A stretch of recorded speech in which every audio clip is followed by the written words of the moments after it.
Okay, let's look at our important vocabulary for today. So the first one we have is a review word of attributes. Remember, attributes are characteristics used to describe something. The next one we have is three-dimensional figures. This is a new word for this week. So last week we talked about 2D figures. This week we're going to talk about 3D or three-dimensional figures. So a three-dimensional figure is a solid with length, height, and width that takes up space. And you'll see that there's different kinds right here, and we're going to talk about those today.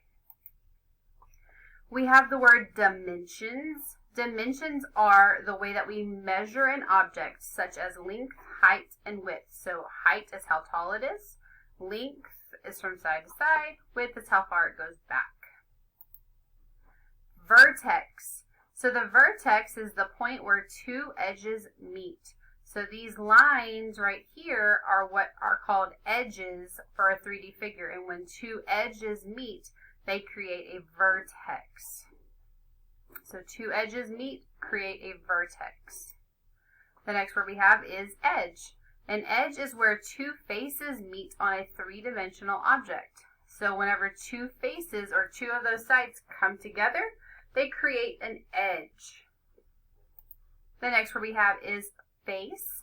A face is a flat surface of a solid object. It's going to be a 2D shape that you are able to recognize. So this one is a shape of a square or a rectangle, and it is the face, one of the faces of this 3D shape.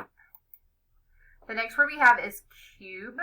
A cube is a three-dimensional solid with 6 square faces.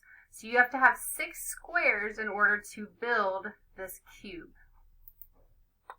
The next one we have is rectangular prism.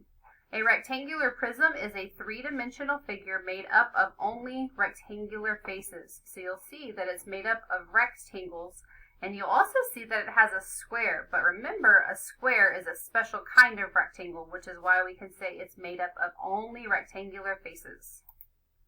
The next word we have is triangular prism.